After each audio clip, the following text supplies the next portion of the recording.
What's going on, everybody, and welcome back to Comic Breakdown. And with this video, we are jumping into Jon Stewart, the Emerald Knight. This is an issue number 1 one-shot, written by Jeffrey Thorne, and artwork is by Marco Santucci. For those of you that didn't keep up with the Green Lantern line, there has been a lot going on with Jon Stewart. He has a direct connection to the source. He is what they call ascended. Not necessarily a god, but having very godlike powers. Being so powerful that he is able to disperse his power and make Green Lanterns. With there only being 300 lanterns left standing, this is the last force against those in evil. But the story of the ascended Jon Stewart, it is only just beginning. Now, make sure you guys have subscribed to the channel, make sure that you like this video, and with that being said, let's dive into this breakdown. Alright gang, so as we dive into this issue, we are doing a relatively big time jump. This is taking us 2 years into the future. We are at a planet by the name of Ektos. This is in the Dark Sector 4. This is where we see a gateway open up. This gateway is the forces of Esak, because the god is invading world after world. His main warrior on the battlefield is Phalanx. Their job is to assimilate everybody and feed the Warbringer. This is the great weapon that the god Esak is trying to create. But anytime they make an invasion on a planet, it is not long after that we have the Green Lantern Corps showing up, getting ready to lay down some hate. With Jon Stewart getting the Emerald Guard ready, they charge into battle. All 300 of the Emerald Guard, once part of the Green Lantern Corps, now relatively non-existent. The Green Lanterns, they are now out here and they are fighting against this god.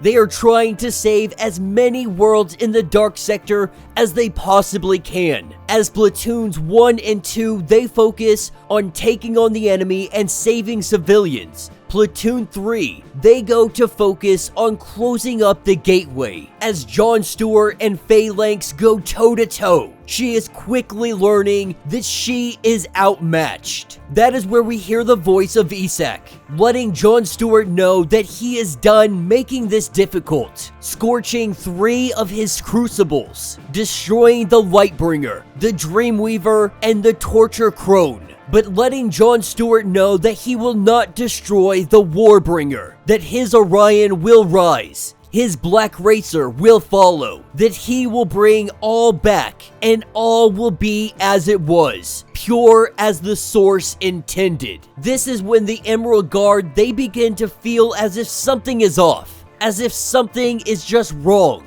Something's wrong with the gate, something's wrong with the energy in the air. That is when we see the gateway, it reaches out and it hits all the civilians. This is where Jon Stewart, releasing tremendous amounts of his power, he is still unable to save this planet. With an epic destruction, this planet blows into pieces. But remaining there, hanging in space, is a small green orb. Jon Stewart knows at this point that he had been played, that Ektos was never the home of this god. They fell directly into this trap. Now what we have is a Citysphere by the name of Marzol. What Jon Stewart had done is really sectored off this entire city. He wasn't able to save the planet, but he was able to create an atmosphere, to use his power and secure this city floating in space. Now we have many individuals, many lanterns, who are not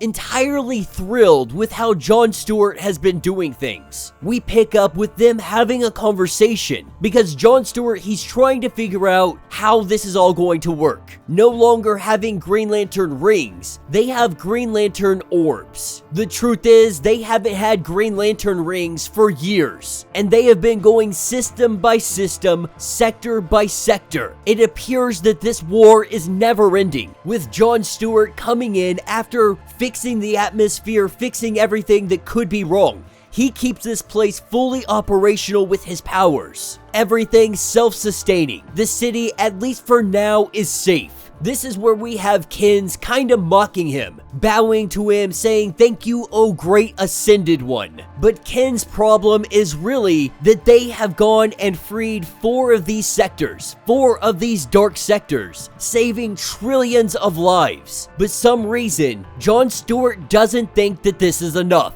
And he says that it's not, because if the god Esak is successful in doing what he is doing, then none of this would matter anyway. In the midst of this conversation, that is where we have the god of journeys, we have Lunar showing up, letting him know that he hasn't even lived a full century, that Jon Stewart hasn't lived a full century, but he is still pretty amazed at what he has accomplished so far, with Jon Stewart thanking him for all the help that he has done for them. But Lunar is here because Jon Stewart's journey, it has reached a fork in the road. Jon Stewart, he acknowledges this, saying that they have won many battles. They had forced him back, but he always regroups and he always comes back stronger, because every time that he loses, they make more troops. Jon Stewart can't make more people. Lunar reminds him that Esak is a god. Gods are creators of the source. It is their strength and it is their weakness, because he sees as every god sees. The universe, the bleed, the multiverse, the entire structure, showing them this. This is where they see what is known as Hypertime. It is a loop that goes off, creates an alternate timeline, but eventually makes its way back into the timeline. This is where Lunar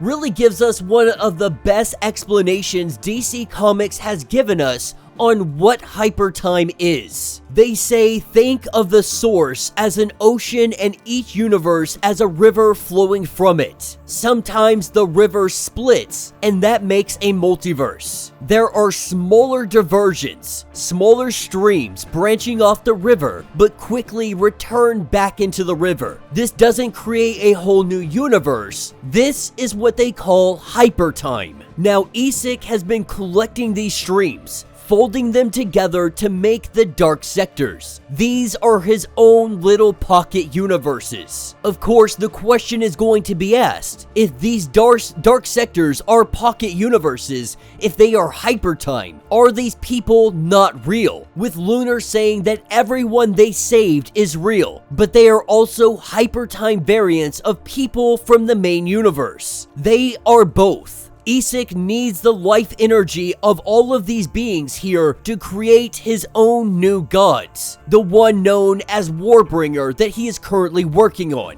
This is why he is killing all of these people, with Kilowog asking, why is he killing? Because this is not a thing of the gods. There are rare exceptions, but he shouldn't be allowed to kill. This is because there is a loophole, that if these people are just variants, killing them doesn't betray his nature as a god. Gods are fundamental to the function of the universe. As it changes and grows, so do the gods. Esak has been ranting about how the new gods were gone, they're dead, and he wants to bring them back. But obviously, they're not gone. He is just unhappy with the fact that the gods have to evolve. He believes that this corrupts the gods. He is trying to strip everything down to the foundation and start over, using Hypertime as a cheat to the source. Only the source can make gods. It shapes them to be the cosmic needs. If the multiverse changes, they change with it. At some point, every god must choose which god they are going to be. The god of love, battles, storms, fortune, or like Lunar, the god of journeys. While this does give him great power as a god, it also comes with restrictions. And so until Esak chooses what godlyhood he is going to be under, he finds himself in another loophole which has powers without restrictions, powers without consequences. If he is able to create one of his neo-gods, it will splinter reality at the foundation. The universe would come down like a house of cards. But Jon Stewart, he knows the fork in the road he needs to take. He is not sure if it's going to work.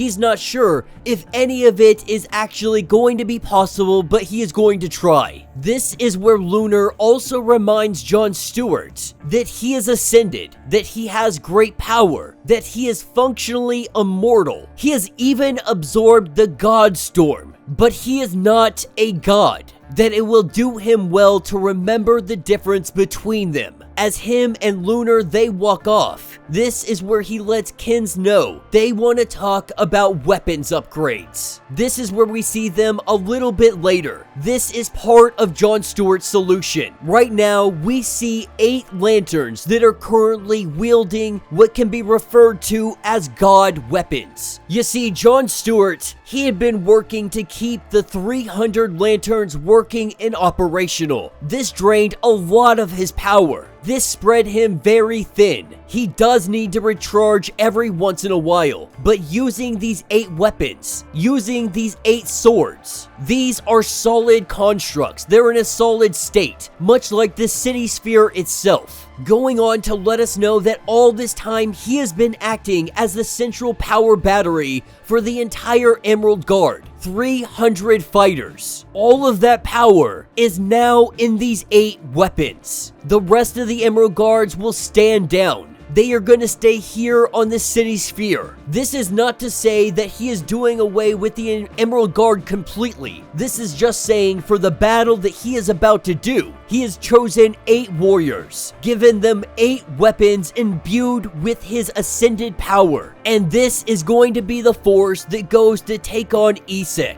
with the god of journey Lunar being able to take them to the doorstep of the god. They prepare for battle, they get ready to head out. But there is one more thing that Lunar has to let Jon Stewart know. The world that they are going to, the one he pulled out of Hypertime to hold his Warbringer. It is Xanshi, the world where his wife once was. That is what brings us there right now. We see the forces of the god, they stand ready. Phalanx leading them, we have the Green Lanterns, they come in, believing that they were going to face a humongous 300 force. They are only facing 8, but these 8, they are imbued with such power that they are laying down the hate. Jon Stewart coming through the portal, and he blows right through Phalanx. He is headed directly for the god, as Jon Stewart looks at this planet, not believing that the god actually did it. Everything is the same. Everyone is alive again. He knows what this means, but he has to focus on what is currently ongoing. The Warbringer hitting Jon Stewart. This knocks him down to the ground, knocks all of his armor off, and he finds himself in front of the god Esak, with Jon Stewart being captured. Right now, they are in an illusion. A memory of Paradise New Genesis, as it was and how he would love to make it again. The Warbringer is nearly ready to awaken. A few more months, a few more billion lives, and it will be completed. But this is where he also lets Jon Stewart know that he realized as soon as Jon Stewart consumed the godstorm that he made himself a link to the source, a living battery, no longer needing to convert masses for life energy. Not when you have Jon Stewart. Jon Stewart asking why this world, of all worlds, why this one? He lets Jon Stewart know that this is a crux world, that this world died because of Jon Stewart, but it is here again, not a copy, not an alternate version. This is the world. This is his promise to everybody. This is what he is bringing back. Asking Jon Stewart if he misses his wife, that she is out there somewhere right now alive, waiting to be found again. Everything can be as it was. Everyone can be happy. All the gods will return. They will be as they were. This is when our 8 lanterns, the 8 guards chosen to protect Jon Stewart, they throw Phalanx through the building and they come down, they grab hold of the god. These god weapons, half of Jon Stewart's power is making these weapons, but that's not all of it. Half is going to the weapons, half is going to something else. That is where we see Jon Stewart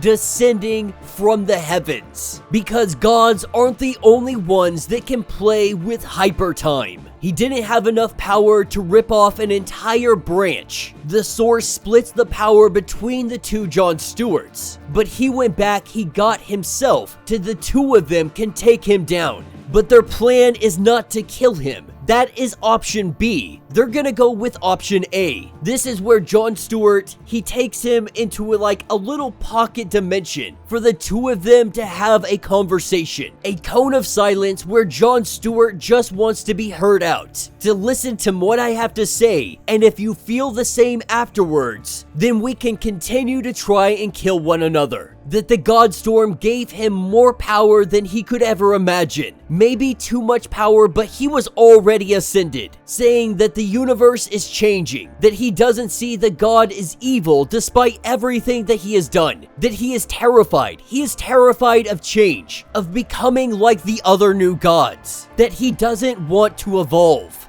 Esak sees it as madness. He sees it as corruption and chaos. But Jon Stewart lets him know that this is life. All this looking back, trying to recreate the past, it's a clue. It is time to admit what you are. It is time to grow up. It is time to ask yourself, what are you the god of? This is where we start to see him transform. We transform and he becomes the god of nostalgia. He was able to more or less force the evolution and make him a god with restrictions. No longer being able to do everything that he has done. This is not going to stop him forever, but it will stop him for the time being. That is where we pick up with our two Jon Stewarts. We are seeing them getting ready to go in different directions. Both of them now sharing the power of ascension, the source only counting them as one ascended being. With one Jon Stewart taking the lanterns that remain here and they are going home. That the 300 Green Lanterns, they will still be out there, they will still be doing their thing. But 5 warriors are staying behind. They are going with Jon Stewart. Though he may not plan to spend the rest of his life in the dark sectors, there is still more work to be done. Phalanx's fate is still undecided. They are going to take on the Centurions first, Phalanx next, and then they are going for the God Engines. Once this is all completed, Jon Stewart is going to go find his wife. And that will be the end of this issue. So let me know what you guys think down in the comments. There is a lot that just went down, but I like what they're doing. We are getting 2 different Jon Stewarts. One is going back with the rest of the 300 Green Lanterns to be the Green Lantern Corps, while this Jon Stewart and 5 others, they are going out and they are going to fight in the dark sector, which means we are going to get 2 different Jon Stewart stories. 2 of them that can be ongoing. You can have a Jon Stewart who is with the Justice League, and then you can have a Jon Stewart who is out there doing all the space adventuring. I'm glad that they really started to give us an understanding of what it means to be ascended, but moreover, we understand what it is to be a god. We understand Hypertime just a little bit more. I was really hoping that this was going to be ongoing, but it makes sense that it's a one-shot. Now they can split it into 2 different directions with 2 different Jon Stewarts. It's gonna be interesting to see the Green Lanterns, how they operate, how powerful they will or will not be. I do hope at some point that we are going to see the central power battery return and our Green Lanterns be at full power yet again. But let me know your thoughts, let me know your theories. If you would like to get completely caught up on everything going on with the Green Lanterns, be sure to check out the link in my description as well as the top of this video. It is gonna get you completely caught up on everything going on with the Lanterns. If you would like to support the channel, you can always do so by joining the channel membership. Much like Patreon, having 5 different tiers from $1 to $50, from loyalty badges to getting free comics every single month. Not only does this help out the channel tremendously, but you are getting tons of perks in the process. Now, if you are unable to do that, do me a favor, subscribe to the channel, like this video, hit that notification bell, and with that being said, until the next breakdown.